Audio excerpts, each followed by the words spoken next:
pulse of the background screening industry. Brought to you by iCubed Advisors. Hello, everybody. Welcome to iCube's webinar. We're going to give everybody just a few minutes to dial in. We see the participants flowing in, leaving from your last meeting, joining this one, playing it in the background, whatever it is that you guys are doing. We appreciate that you are here. So here we go. Okay, everybody's loading up the room. And okay, it's 10 o'clock. Let's do this. We have no time to waste today, guys. We have no time to waste. So welcome, everybody. I'm Bianca Lager. I'm going to be your master of ceremonies today. And I'm joined by Kevin Bachman, Jason Morris, Nick Fishman, and Andy Hellman. And this is iCubed Advisors. And we're a boutique advisory firm. And we exclusively work for the background screening industry. And giving this intro because we actually have new people joining us all the time and registering for these webinars. And we're blown away because we think that's great and we appreciate that. But also, we love to see the new people kind of coming into the industry, wanting to learn more, or coming into the fold that maybe didn't know certainly any of these guys before. So, this panel that I have here today, Jason, Kevin, Nick, Andy, they are all background screening experts. And we're very excited to have so many new people here to find us, but also to our friends and colleagues that we've known for years and have listened and followed along with our webinars and podcasts. So we just want to take a minute to thank all of you for taking time out of your day or rewatching the recordings, and especially for all the engagement in our content that we post on LinkedIn and all the questions that everybody has submitted today, because today, very special day, we are changing things up and we are doing an Ask Me Anything. So this is our AMA version of an iCubed webinar.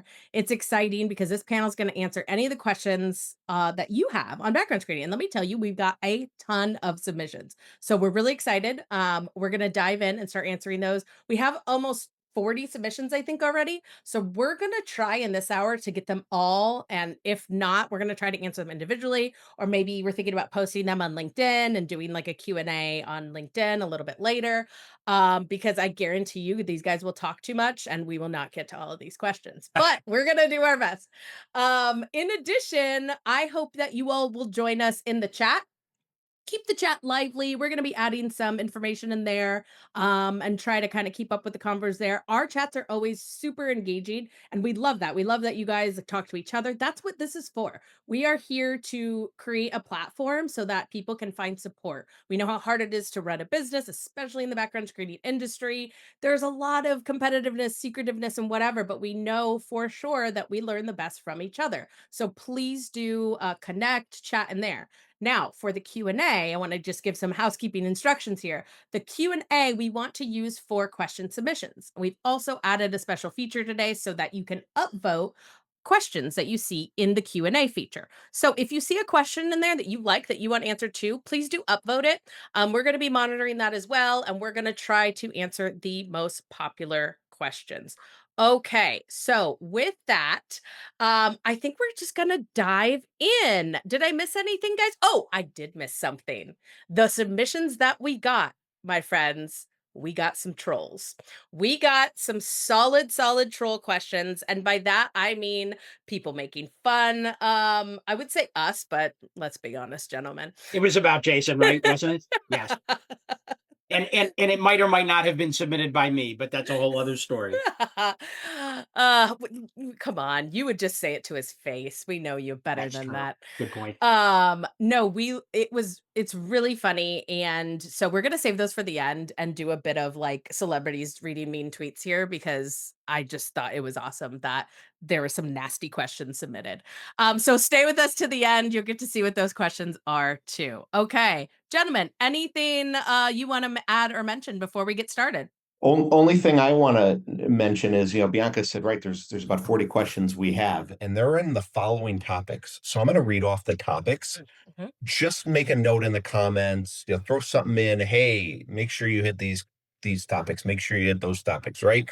Because we have to start somewhere. So the topics we kind of grouped into buckets. So the buckets are industry trends and market outlook, AI, everybody's favorite, business strategy and growth, specific CRA challenges, client and product questions. So as you kind of hear those buckets, just drop us a note and say, man, I'd love to hear more about this. I'd love to hear more about that.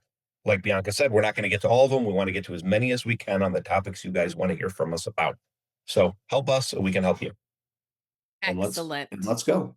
Yeah, and let's go. LFG. Okay. So we're going to start with some industry trends and market outlooks. Some layups here, some guys that we're just going to kind of get started, but dive right into it. So, Kevin, I want to start with you actually. Outside of legislation and lawsuits, what are the biggest risks CRAs should be watching for over the next few years?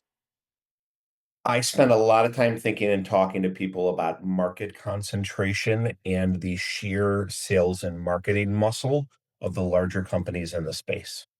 As we've talked about before, we have about 6 to 8 companies that control 2/3 to 3/4 of the screening market and 350 companies fighting for everything else. Now, everything else represents over $1 billion in screening revenue. But if you're CRA number 47, 147, 247, how are you positioning your company? How are you competing? How are you sharing your message? So, outside of the things that you mentioned, Bianca, that's what I think a lot about how to help companies compete, differentiate, and grow their businesses. And Andy, I have another question for you, but any thoughts on that one as well before we dive in? Yeah, I mean, I think one of the challenges is the technology, right? It's always kind of it's always somewhat there, but with AI, I'm going to get into more detail. But how, especially, do small and mid-market companies keep up technology with a billion and a half dollar company that's got a lot of money to spend on it? So I think trying to figure out what you can do as a smaller company, maybe to be more nimble. It doesn't mean you can't compete; you just have to compete differently. And real quick, I'll add Bianca, that's a great point Andy made because we both use the same dollar amount in two radically different ways. I said $1 billion. $1 billion, that's about the revenue of 350 different CRAs. $1 billion, that's the revenue of First Advantage right now. That gives you some sense as to the market right now. And it's higher, by the way. It's 1.5, but everyone understands the point I'm making. Yeah, for sure. I think we could go on several tangents on where things go from there, where that happens. But on that note, I mean, this is a decent one. And Nick, maybe you can weigh in on this. But what innovation do you see changing in the screening landscape in the next 3 to 5 years? Like, what are some of these technologies? What are some of these driving forces? What do you say? Yeah, well, I think a few things. AI is the obvious one, right? I Mhm. know we're going to talk about it in depth, so I won't get into everything with that. But you're already starting to see CRAs use AI in a very meaningful way, and that is only going to expand into the future. Beyond that, more substantive things, identity verification and validation. Our industry, frankly, not doing a good enough job in that regard. There are some companies that are offering identity validation, but that is a very easy way for somebody to cheat on a background check and none of us to know about it. And I really believe that ID validation is going to become a very consequential part of what background screening companies do. Um, Other technologies, this isn't any um, great revelation, but we've all been talking about the self-sovereign identity information, the static information. What doesn't change? Your employment verification doesn't change. Your education verification doesn't change. I really do believe that that is going to become more prominent in the background screening function over the next 3 to 5 years. So I think that those are very important things.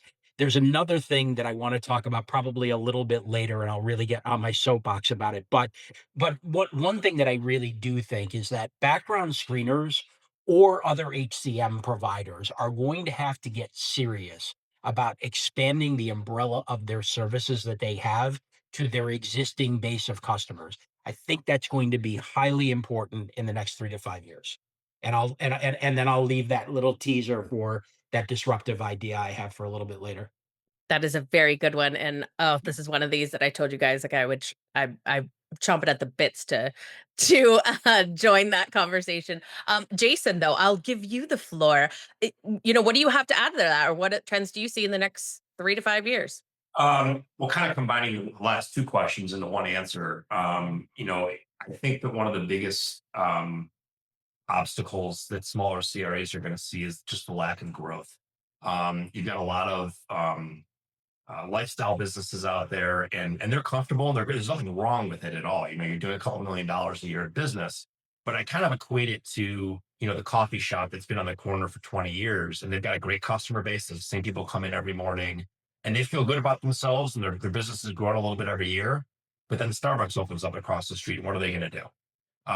It's the same thing with background screening. Are you utilizing the latest technologies that you have available to you? Are you fighting the latest technologies available to you and just complaining that everybody else is using them and you're not?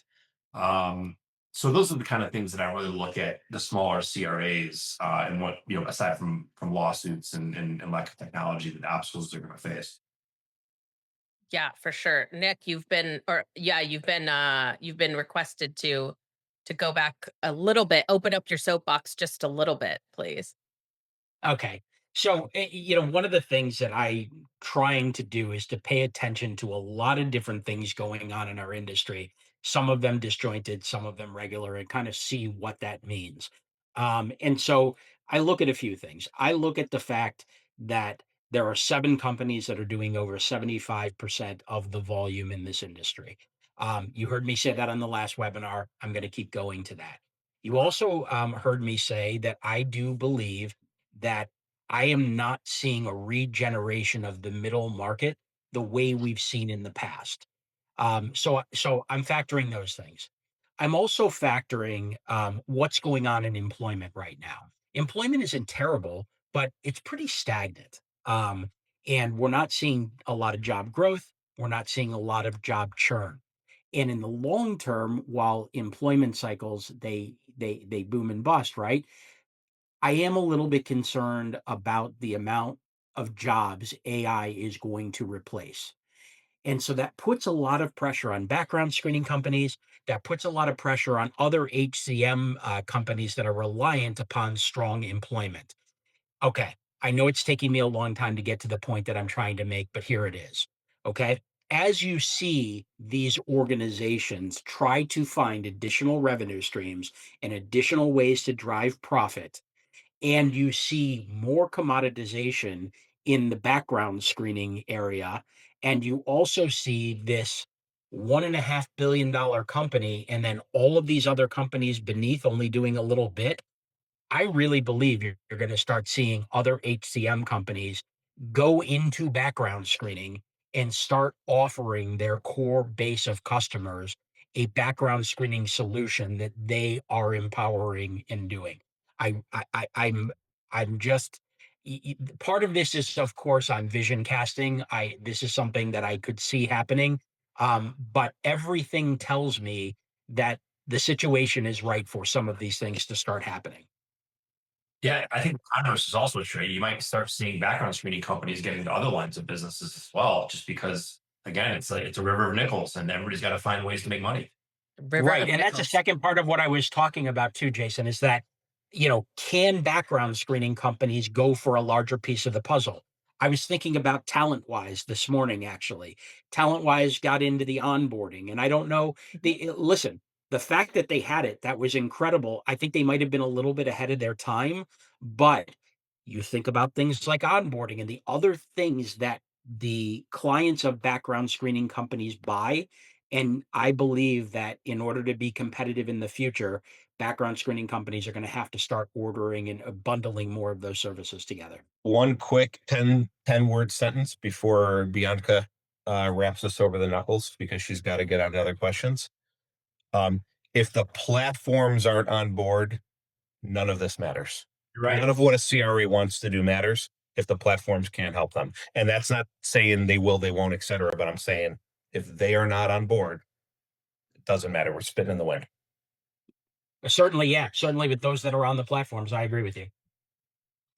Yeah, I mean, okay, so you guys brought up some I mean, lots of interesting things there, and I think we could do a whole webinar on just like that conversation. And certainly I think this is not just, I will qualify all your guys' answers here not just by these are just thoughts. I mean, these are conversations that some of these companies are having with you guys and that you're hearing about. So this is really interesting stuff. And in terms of thinking about that, like employment risk and Nick's point of AI, taking over jobs, that kind of market being squeezed, I want to talk about global then and talk about that diversification and talk about what that could mean in terms of not completely reliant on the US market. So Andy, um talk about, global market. I think one of the questions that we got submitted is what is the gap you see in global markets today in background verification? But by all means, Andy, get on your global soapbox. Oh, so much hate doing that. So thank you for the invite there. Yeah, and I put this in the chat too, is that historically, I think we've always thought that the US market, yeah, this is where the bulk of the revenue is. What, two-thirds of the global market is in the US alone. Technologies come out of the US, the background screening platforms come out of the US, that everything is really US generated and then goes out to the rest of the world. But I think there are things happening outside the US now that are leapfrogging maybe in some ways, or at least leading the charge and what we may see in the US from a technology perspective. It's kind of like, remember, I can't remember what country it was, but going somewhere where the mobile phone penetration was way, way higher than what we have in the US. It was like if you want a landline, it takes you like a year to get a landline because of all the regulations. A mobile phone you get today. And so there's just some things I think technology-wise that are gonna move faster outside, like self-sovereign ID, credentials, wallets, those type of things, because of the way the privacy rules uh, say that candidates own their own data, right? And so there's just that part of it there where the market technology, I think, is gonna lead the way. But also, what's going on in the US if AI takes over faster in the US? I don't know, AI is going to take over so fast everywhere in the world. Different countries may move at different speeds on that. Different economies move differently. Cost of screening usually there's outside the US, usually it's higher revenue dollars. So for a lot of reasons, I think, and I think it was Kevin, you made the comment about concentration. If you're US concentrated as well, you've got some risk there. So for a whole host of reasons, I think looking outside US borders to grow your business, to grow your exposure to the technology, it's just a lot of opportunity there because if you look at who does global right now, it's a really small subset of the players that can actually deliver a global product and deliver it well. I think you bring up a good point about risk, and I think background screeners have become very, very risk averse in the last 15 to 20 years. And anytime they see a risk behind any product offering, process, whatever else, they get really, really scared about it. It'd be good to find ways to de-risk in their minds what some of these concepts mean and could mean for their businesses. Yeah. Anybody else, guys? Global markets. Any thoughts? Yeah, the I'm one looking at thing. you, Kevin. There you Yeah, my go. last thought, and by the way, if anyone's not following the chat, there's a lot of good thoughts, flowing, and again, please use that. Um, Global's very intimidating, and you don't have to day one know how to do a Bulgarian motor vehicle report. Start with India, start with China, start with large populations, and go from there. It is okay to not know everything with international. The day you decide to start pushing it, Yeah, you learn as you go along. That's learn what as we you got go. that. I've been doing it for almost 20 years and I still don't know everything. You're never going to know everything, but that's the point. And when I look at clients and companies where I've worked everywhere, the top 10 list of countries where the volume is, which is usually 80 to 90% of their volume, the 7 countries are the same in everybody's top 10 lists. And maybe you have one random client with a presence somewhere else. But by and large, you need to know 7 to 10 countries. And if you can deliver that decently, you've got what you need. Very well said. Okay, well, speaking of a learning curve, we're going to switch gears because we need to talk about one of the big, call it elephants in the room. Before I do that, we're going to talk about AI. That's what I'm teasing here. But before I switch gears there to the AI topic, want to remind everybody, especially people that came in late, we're using the Q&A for any live questions. So if any questions that you want the panel to answer comes to mind, please do submit that into the Q&A, and everybody has the opportunity to upvote that, to say, yeah, I want that answer too. But by all means, if you just have thoughts, if you have disagreements, any kind of conversations you want to have with anybody else here, please do use the chat. It's already super active. And so we appreciate that involvement there. We really love hearing from everybody. That's kind of the reason we're doing this today, is because we want to hear what the people want to hear, right? We're here to kind of say like, hey, what's on your guys' mind, and what should we be talking about in this industry right now and what's helpful. Okay, so that being said, we'll do AI. Let's do this question first. There's so many. Honestly, I think we got like a solid dozen AI questions, but everybody is talking about AI. Are companies really using it, or is everybody just talking about it? And if I want to use it, how can I put it to use without causing compliance or other issues? Um, Nick, you want to kick us off with your thoughts there? And everybody, guys, permission to chime in. Sure, I mean, it's a huge topic. Um, let's start with the low-hanging fruit and something that is near and dear to me. I have been using AI in marketing, for instance, in marketing for the industry, for at least 3 or 4 years now. It is fantastic, at writing content. It's fantastic at researching what people are talking about. And so, there is a very natural use of it in marketing, but there's also incredible uses for it in operations. Think of all the manual things that people are doing right now or have been doing over the past in our industry to filter through large sets of data. And AI is doing an incredible job for those that are using it at learning how a human being works, learning what the rules are, and very instantly being able to interpret and regurgitate what those rules are. I would tell you that if you are not researching or using AI right now, you are falling through the cracks. So those are a couple of the uses. The other thing, and Andy, I don't want to steal your thunder. I know with verifications, we'll talk about it in a little bit. People are using AI robots now to start making outbound calls, and you can barely tell the difference between the robot and what a human being might sound like on the other end of calls. So that's just scratching the surface of it, and I think our other panelists have some very creative ideas and insights as well. So I'll cede the floor. I would, I would add that it's here. It's not going away. It's going to get better and stronger, and the longer it takes you to get on the bus, the more the further you're going to be behind. AI can not only replace manual tasks like Nick just described, but here's some easy low hanging fruit. For a mid-sized CRA that has 250 different vendors, contract with 250 different vendors. Doesn't matter if it's MVRs, verifications, criminal record researchers, whatever it is. I've just seen this being done. So you take all those contracts and put them into ChatGPT. You find out what the SLA levels are for all of your vendors, and it automatically will tell you whether or not you're hitting an SLA or not for a client or a vendor. And then you get money because you just found out that your vendor didn't hit the SLA. That's low hanging, easy stuff to do.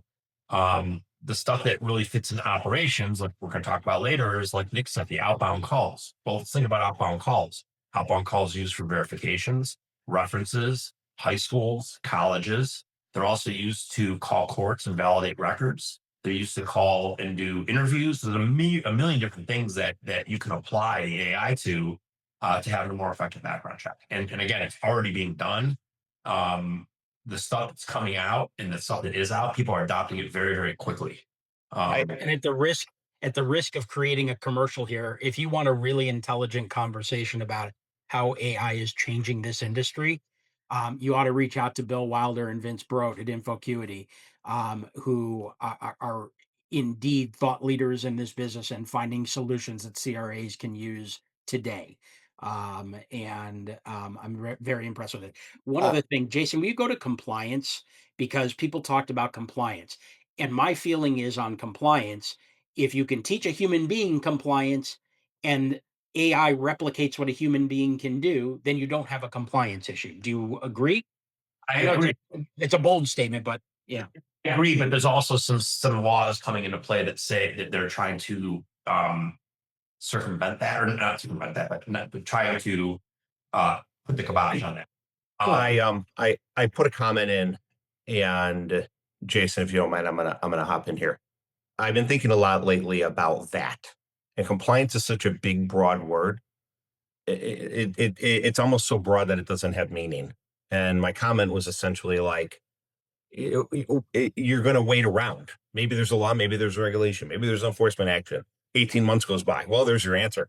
Wish I knew that 18 months ago. So I've been thinking a lot lately on, does it or doesn't it drive decisions? And I don't think it does.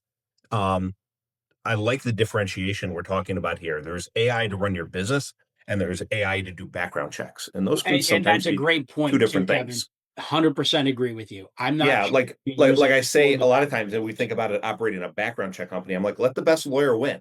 Because one lawyer is like, wait a minute, you have this automation, you have this technology, you have these things, human beings make errors. How come you're not taking advantage of that?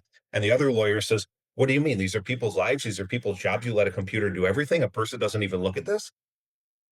Let the best lawyer win. So move forward, take advantage, evaluate the technology, and figure it out.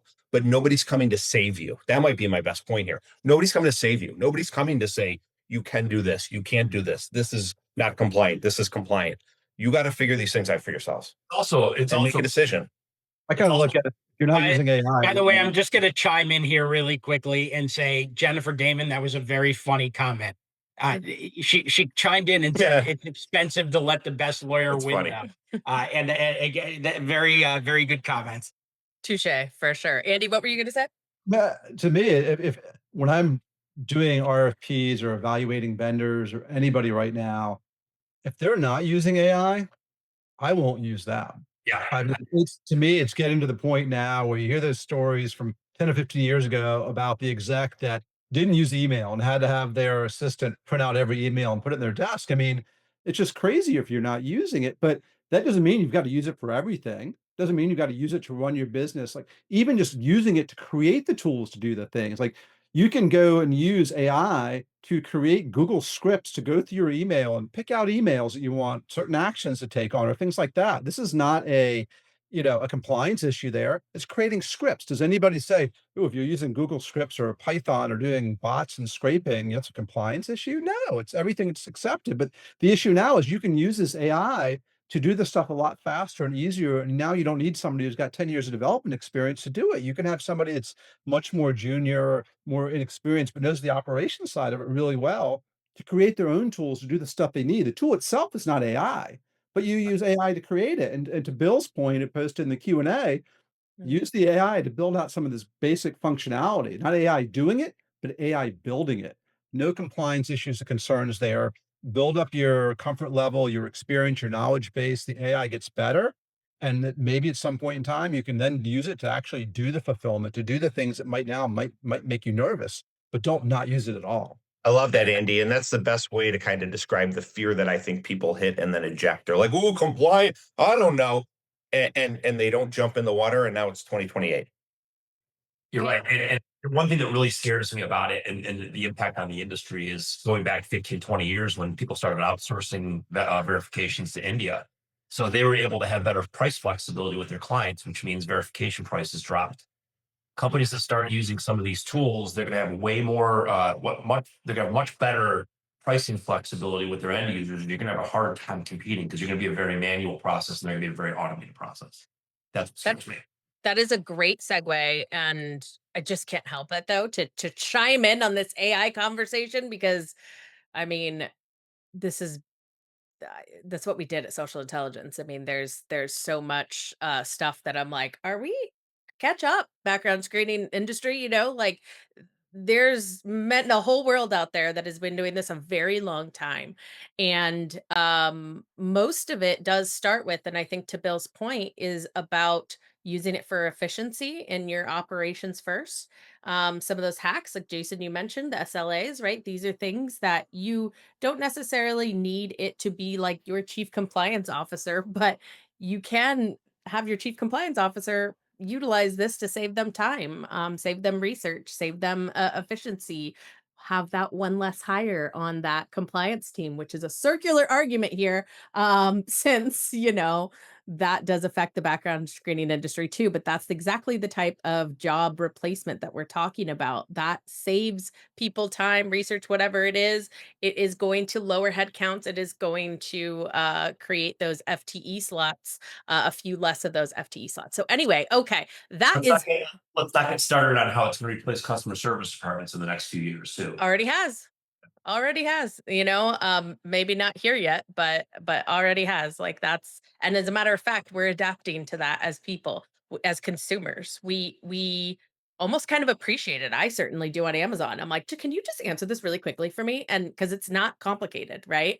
And it shouldn't be. It shouldn't be complicated to get somebody to help you reset their password or direct you to the place where they can put their dispute in, or walk you through what those next steps are going to be. These are things that can be automated. So anyway, okay, I told you guys I'm not going to be able to help it on some of these things, but I'm doing my best to just stay in the questions. To that point though, I want to talk now. I want to switch gears because we could talk about AI all day long. And please do, guys, like, let us know, DM us, add comments here. Let us know if this AI conversation, we want more examples.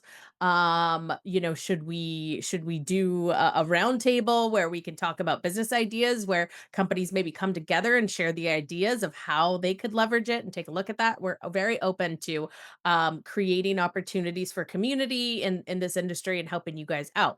And that is the topic that I want to move to next, gentlemen. Business strategy and growth. Okay. So Jason mentioned how, like, if you're not doing this, you're falling behind. Like, so let's talk about the things that are going to get folks ahead here. And I want to get into some really specific questions because I found some really interesting ones. And let me talk about it. Oh, generally, any tips for do's and don'ts for client retention and outreach strategies would be helpful. Any technology suggestions for this with automation or general pros and cons, if any, for using automations for client check-ins? That's a great segue. Um, who wants to dive in? I'm kind of open here, but I feel like Jason, Kevin, all four of you actually would probably have things to say here. Kevin's a service guy. I kind of defer to him. That was Jason's way of saying he has no thoughts on the topic. It was fun. It was funny because I was like, I'm gonna go last because I wanted to talk about people. So Yeah. maybe this isn't in the vein that you were going in, Bianca, but when I think of things to just do better, Mhm. I think a lot about the people. I think if you're not building a strong team, if you're not firing weak performers, if you're not hiring strong performers, if you're not holding people accountable, if you're not like, and it's really cold to say, but the biggest weakness I see in CRAs that are small and mid-size is they simply accept mediocrity from their staff. I'm excited because AI technology, et cetera, is going to either force you to keep up with the times and fix that problem internally, or you're just going to kind of bleed out.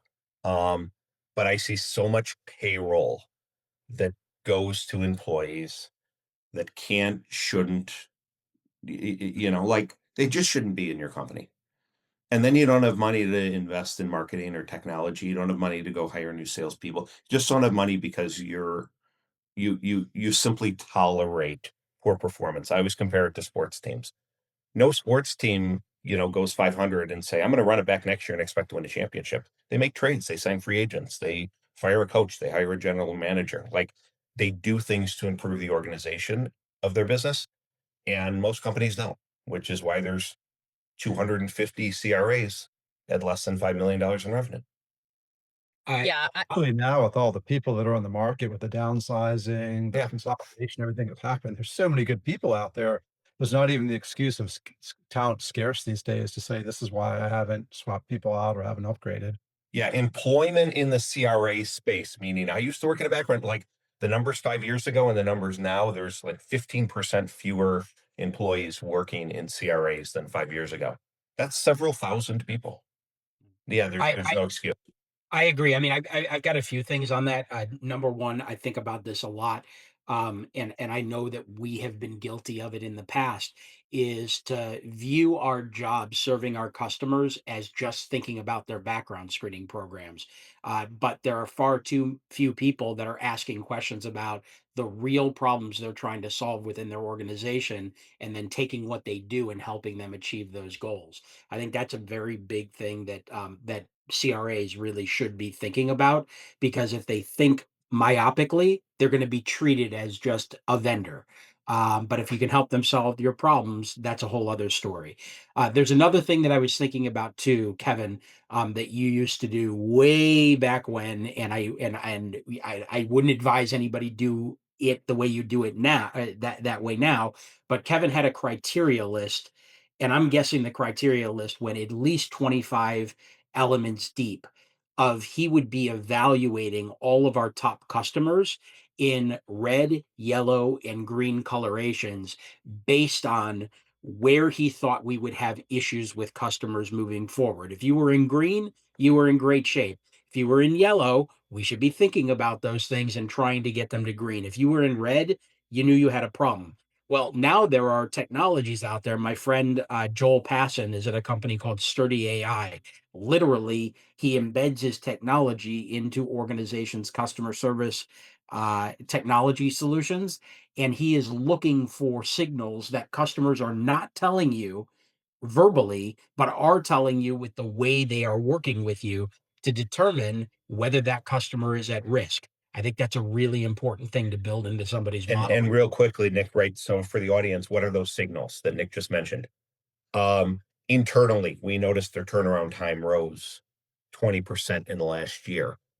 Oh crap, 5 months ago we missed a record and had an uncomfortable conversation. Oh, they asked us for a discount. Oh, their term might be up with us, etc.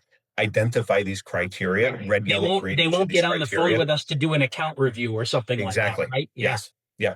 Yeah. I like the low hanging fruit that you can use AI for customer outreach, like billing. Having it send out overdue invoices automatically.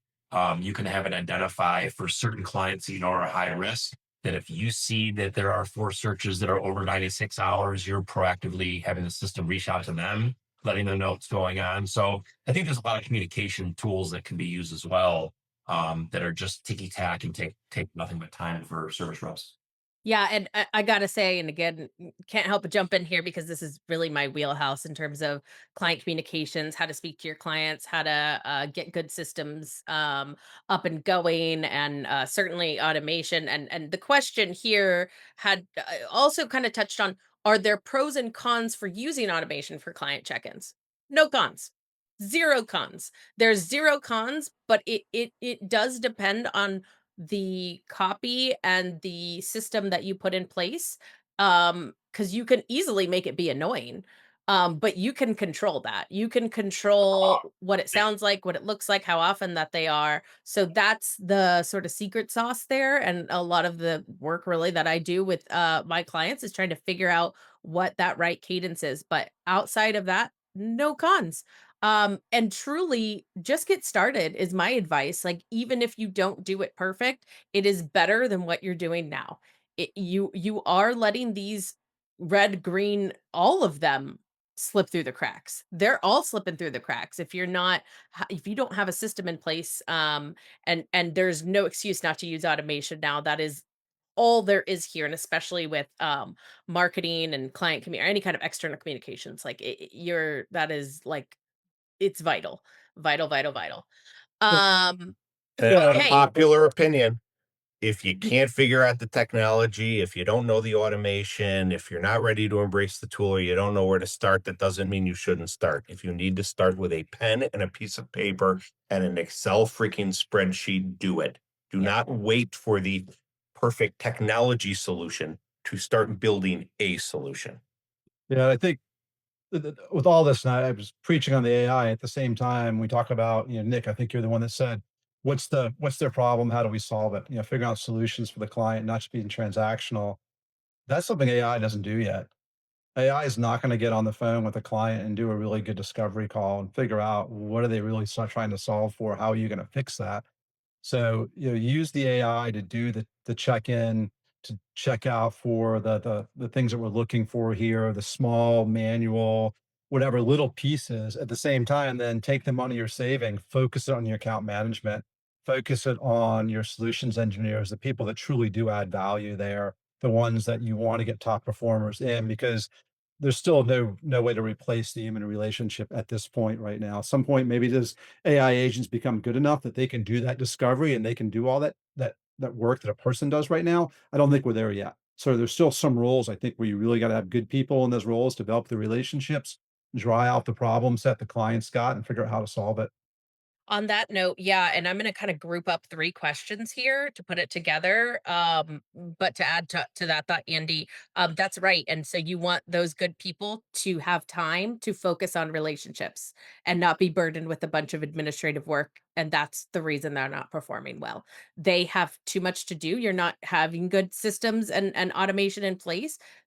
If you have somebody who's a great people person, they're probably not spending enough time actually on those relationships. Right. And that's what you want to highlight and you want to do, because AI can do a lot of the other things so they can do what they do best. I'll tell you right, Um, the technology that exists for that today that I have seen that have pitched me on different stuff, it's terrible. You know that it's AI the second you get it in your inbox. So I think there's a lot to be done on that front in the future. For sure. Okay, so here's like kind of three questions again that you are I'm going to kind of put into one. It's all kind of getting to the same point, but I want to ask all three of them so you guys have a lot of different directions to go with. And it's all about growing business. It's all about customer gaining new customers. So, the first question is quest steps to finding and properly marketing to new customers? Question mark. What is something or second question, what is something or a couple somethings that a CRA can do to really make them stand out to draw in potential clients? Okay. And question number three, related, I think, in the same way, because as a sales and marketing department of one, where should I truly focus my efforts to grow the business? So, this is all about efficiency. All these questions are about, of course, gaining new customers. And as we know, a lot of our CRA friends here have very small teams. So the equation and the math here is I don't have a lot of resources. How do I gain new clients? Nick, we got to go with you to kick things off, our marketing guru here. What do you think? All right. Well, I've been thinking about this a lot. And by the way, I was a marketing person of one at a certain point in my career. Not saying I did everything right, but I think I figured out what was most important. And to me, if you're a marketing person of one, the thing I start with every single time is you have to start with the brand. And when I say the brand, it doesn't just mean the logo. What it means is it means your messaging. It means, what does your brand stand for? How do others perceive your brand in the marketplace? Who do you want to be when you grow up, so to speak? And so I start there. And that's the most important thing you can do. Beyond the messaging and the brand, then it is your differentiators. What makes you categorically different than everybody else out there? And if you tell me turnaround time, accuracy, and global and nationwide coverage, I'm just going to laugh at you because that's what everybody else is saying. You're 10 years So behind. find something else to be different about. Really important. In addition to being different, I always like to find an enemy. And what I mean by that is not a person. Sometimes it is a company, but in many cases, it can be a combination of things companies do that you don't like. Now, it doesn't mean just be anti this and anti that and anti that. Be for something. For us, it was no shortcuts a long time ago. We saw that CRAs were taking shortcuts to get data. And oftentimes, as a result of those shortcuts, they were missing a lot of things. So, our enemy was, shortcuts, the things companies would do to spend less money in order to get you the result that they needed. And so I think that those differentiators and the enemy are really helpful. After you've got all of those things in place, then you start going for lead generation. And I know I'm getting a little long in the tooth. I promise I'll wrap up here. Lead generation is important, but also segmentation is important. You can't be all things to all people. Unless you're one of the largest CRAs, you cannot serve enterprise customers, small business customers, mid-sized customers, customers in this industry, that industry, that industry. Find out what your niche is and then start doing your lead generation based on what those targets are. I probably gave this more words than you asked for, so I'll cede the floor here. I would, Amen. But I was, yes, chime in. I was going to add something. And I think you were kind of getting at this, Nick, but just know where you fit into the universe and don't try to be something that you're not. If you don't handle, if you don't service enterprise customers properly, like don't go after enterprise customers. If going after enterprise customers means all these RFPs and taking your eye off the ball, don't even get involved in the process. Know where you fit in, know what you're really, really good at, and tout that. But again, like Nick said and Kevin said, turnaround time, price, and accuracy. Like we've all heard that before. It's got to be something different now. The car will get me where I want to go. That's the accuracy comparison. Like, yeah, of course the car's going to get. Of course you're going to be accurate. Table stakes. If you can't do Table that, then what are you stakes. doing? Yeah, and I threw a comment in which sounds tongue in cheek, but it's really not. The marketing department of one, become a marketing department of two, because you're and by that I mean like commit to it, because the marketing department of one is probably not one full-time employee doing nothing but marketing. They're probably the operations admin, or like they're doing something in the morning and then they are, air quotes intended, marketing in the afternoon. That's not marketing. My tie-in, and it's why I get so fired up on the championship team that you build, and when you tolerate mediocrity, is the number one objection to doing this, to making these investments, is I don't have the money. Well, you have the money, like the money's there. Let's think of how we're doing things inside of our business. That ties into the AI that runs your business. That ties into the seeking out high performers. It all kind of comes together to create more opportunities to do these things. Yeah, It's Kevin, can we go? I want to go to money really quickly here too, because Bianca, I'm not sure you asked this question, but the things that organizations do wrong in marketing is A, not budgeting for it, okay? B, not budgeting enough for it, and C, not giving it enough time to work. I have been a bootstrap guy my entire career. I don't need a massive marketing budget in order to be successful. But what I do need to do is be realistic about what I could accomplish within the budget I've dedicated, and realize that just one email campaign does not mean the cash register starts ringing immediately. It takes time, it takes discipline. So, I think Sterling. you and I, Nick, need to do a whole like marketing and sales like webinar or session, because I have so much to say. Dude. let's do it. Bring it. Sterling was really, really good at finding out what they're good at and other people are not good at, and using it as a linchpin into their companies, into their clients. And I'll give you a good example. I remember going with the first account management team there to do a quarterly business review. And they had 2 pages in the review just centered around how many of your searches went through complete automation versus how many didn't. I didn't really understand why they were doing that. They were doing that to show that they do it better and faster than anybody else does it. And their percentage of automation was higher than everybody else was doing it. And nobody else out there was doing that. Nobody else was touting that or anything else. So that was a differentiator. I think it's finding those differentiators in your company. And that differentiator could be a client concentration of companies in a certain industry that makes them expert. Yeah, and my thought is the opposite side of the same coin that Nick and Jason are talking about, right? Think of buyer personas. Buyers want different things. Industries need different things. Which buyer do you work with better? Do you work with the transactional, I needed a dollar faster and a day sooner buyer? Do you work with well, if it takes a day longer and it costs $1 more, that's okay because I'm protecting the risk of my company? Like there's different kind of buyers out there. So as much as it's like, what do you do well? It's like, who chooses you already? Look inside your client base and say, why are people with me? Now, people are going to actually choose you for a bunch of different reasons. You're going to have people who choose you because you're a day sooner and a dollar faster. You're also going to have people who choose you because you're a day later and cost $1 more. Exact same thing, but the buyer feels differently.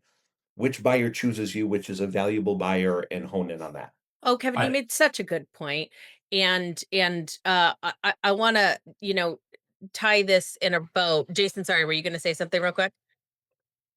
Yeah, I was just gonna say it's something that we also we did a really good job with this at Employees Connect You. And I wanted to give an example. Mhm. Probably 10 years into the company's history, we took on a large international client, knew nothing about doing international searches. This company went from 30 employees to 30,000 employees in 2 years. They were the only company that was specialized in logistics in Kuwait. Okay.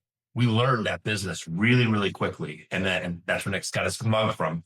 Um, we learned that business really, really quickly. And then we went out to the market, or some of our salespeople, I know I did, and we go to these companies like, really, there's few companies doing as many international streams as we are right now.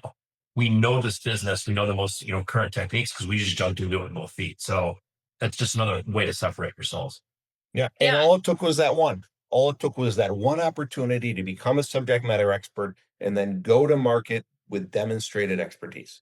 And all airlines became United Airlines, which became opportunities for JetBlue, American, all different airlines for us. I mean, it's just exactly, again, knowing what you're good at. That kind of focus, I think, is really what you guys are talking about here. And so I want to tie in all these ideas with the couple kind of conclusion and feedback that I'm hearing. And really, I'm going to tie it into just creating a shameless plug, both for myself, but for all you guys as well, because to Kevin's point, I think most closely, and Nick, everybody's really kind of made this point in some way. If you are a marketing department of one or sales department, whatever it is, and you're like, oh, which I do, or you're running your own business, whatever, you need to get help. You need to get help, and you need to have someone like that's essentially help you ask and answer these questions, help you walk you through a little bit of how you should be going about this, getting this stuff documented and on paper and creating action items. I go through several exercises with my clients. I call it an inbox zero exercise to where we're figuring out, to Nick's point, the things that you can realistically actually do given the resources that you have and what's going to give you like the most bang for your buck. And so if you're not able to do what Kevin says and become a department of two, become a department of one and hire them help. Get them at least part-time help, because that person cannot stand in a vortex and try to figure out how your business is going to grow all by themselves. They can't do it. Nobody can do that. And so that's not a realistic ask that you could ask any hire to do. And a lot of business owners think that that is going to happen. Kevin, Hey, what do you got to say to that? Yeah, I know yeah. you got something to say.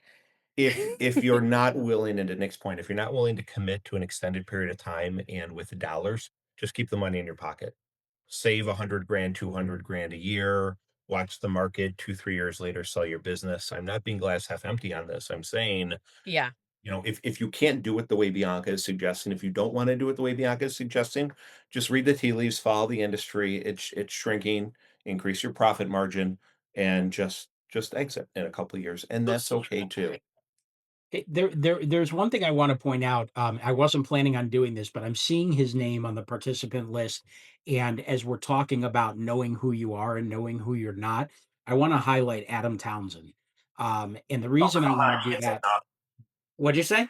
He gets enough. I know. But in this case, Love. Adam posted something a couple weeks ago on LinkedIn that really resonated with me, and he was talking about going to RFP with one of their largest customers that they had had for years, Mhm. and the large customer basically said they were going in a different direction because his organization wasn't big enough to support them, and and what I love about it, first of all, as if I remember correctly, they already got that customer back after they left because the customer realized that Adam's company was the best for them. But the big thing was Adam and his organization didn't try to be somebody that they weren't.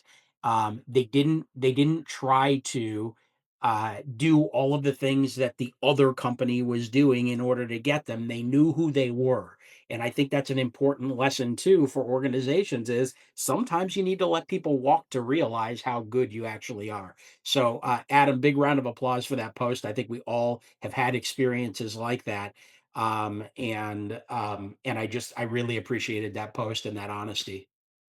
Know thyself. Yep. It's if you want to know what you can do to stand out, know thyself and double down, go all in with it, because While you think you're creating a no for some clients, that's actually exactly what you want to do.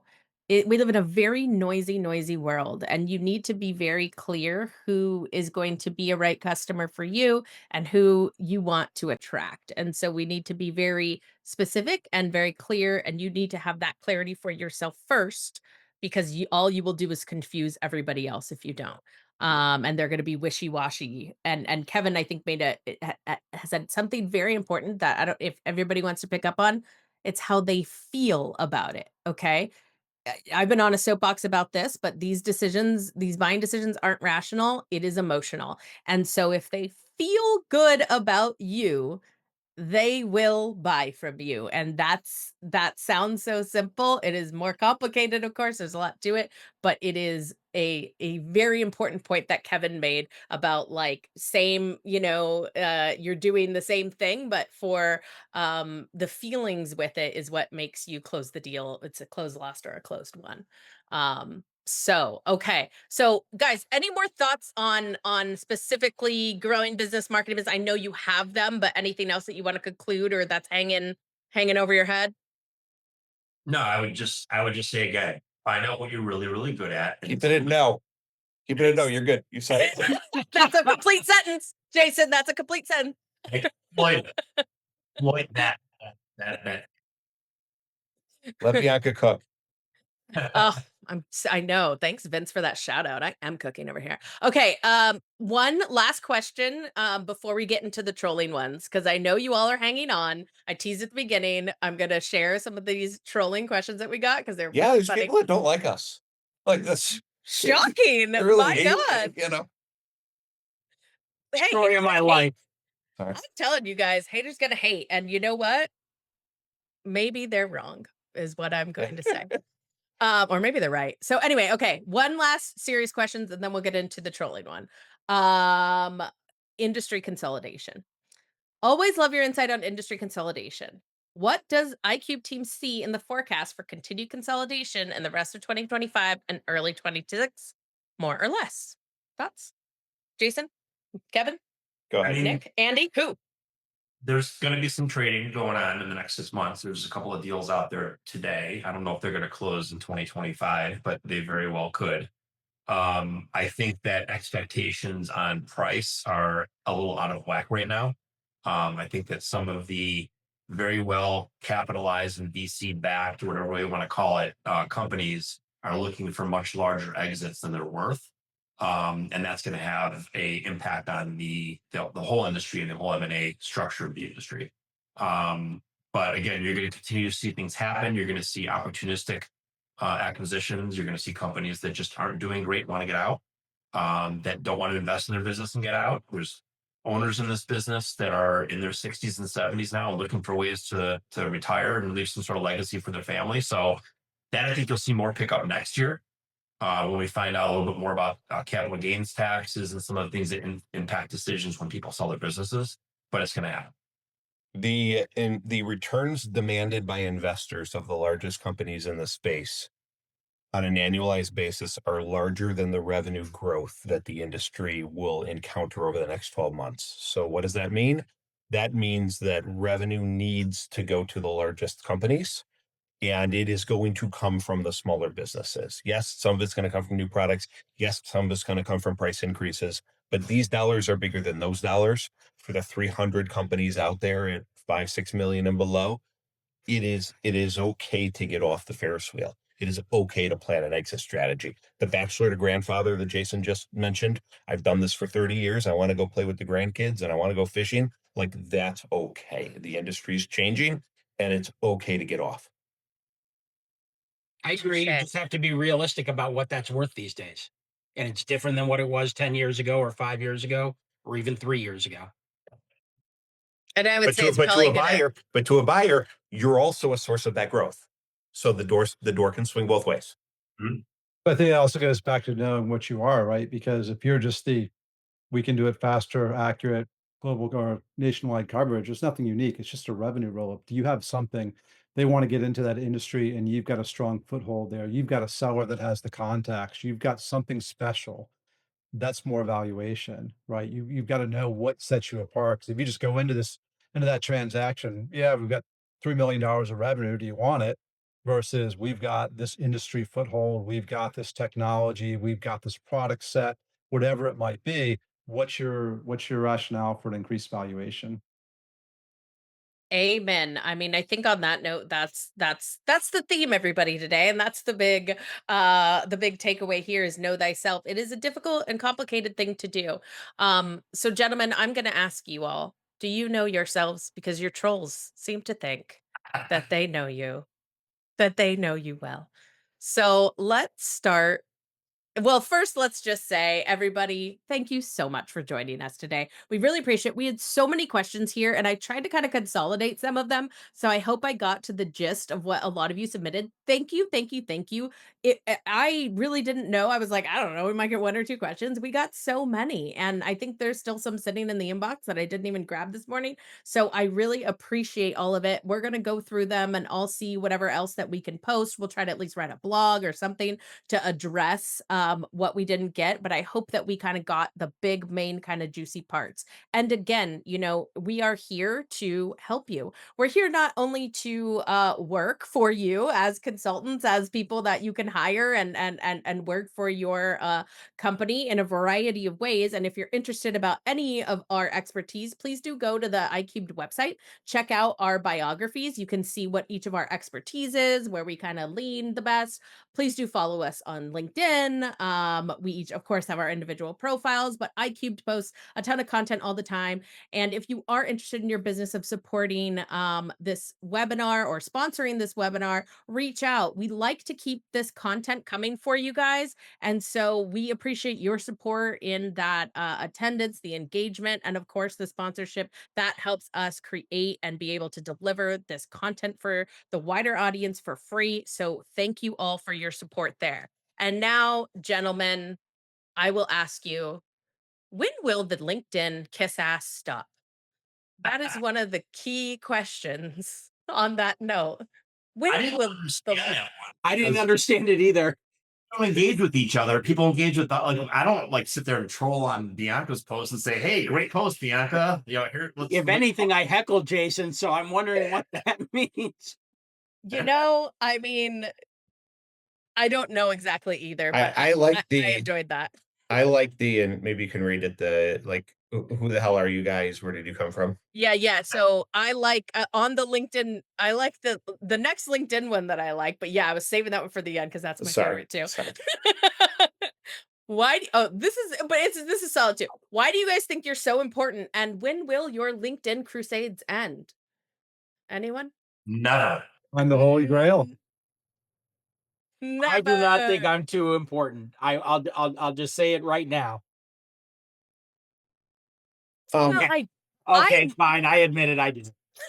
I'll give a semi-serious answer. Like, we've all done this for 20 to 25 years, and we've worked with multiple companies, and we've exited, and we continue to be advisors and investors in the space. And people download our podcasts and join our webinars and come to our PBSA sessions. So I guess if we didn't have anything of value to add, nobody would watch us, listen to us, or hire us. Yes, so there, exactly. That's what I was actually going to say.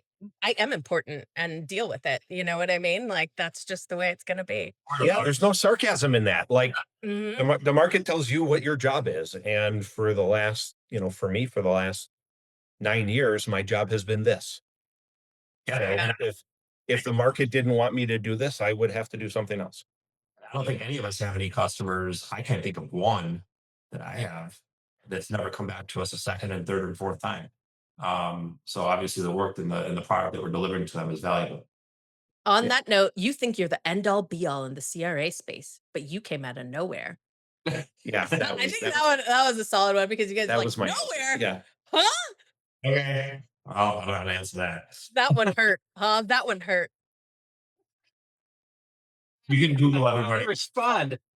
Other than the fact that my mom might have written that one, but it's a whole other story. Yes.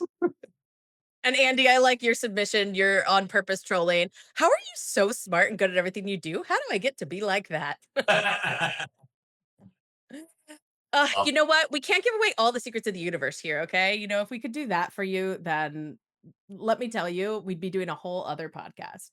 Okay, all right, guys. Well, thanks for having a good sense of humor about that. I mean, honestly, keep them coming. Haters gonna hate, you know, like I always say, like we love the engagement, we love the feedback too. Let us know. Let us know if you actually do think this is insufferable or if you think that there is some good information here that's being shared. We're not we're not doing this for fun. We're doing this to try to help. We're doing this, of course, to try to work with you all, and we hope that we can earn your trust and your respect. But that being said, if you hate it, love to see it. Love the anonymous submissions of those trolling questions. That's fantastic. So we'll try to create more opportunities for the trolls to get in on this. Any other questions, guys? Please do drop them in the chat. Like I said, DM us. Thank you all for your time. We're over time. We didn't do too bad, guys. Thank you. You were very respectful of everybody else's time and you let me run the show, boys. Thank you. You threatened us. Still, guys. I did. So I, anyway. I threatened their lives. I threatened their lives. Okay, I'll tell the hitmen to leave your families alone now. We're definitely doing this again. This was a lot of fun. I definitely think this is something we should do on a regular basis. This is great. Yeah. I love this. Good stuff. So right, Sarah, you're doing something right when we have the trolls. That's right. Yeah, definitely we'll do the same, guys. We'll keep you all posted. And we'll see you soon. Bye now. Thanks, everybody. Thanks, Bye. everyone.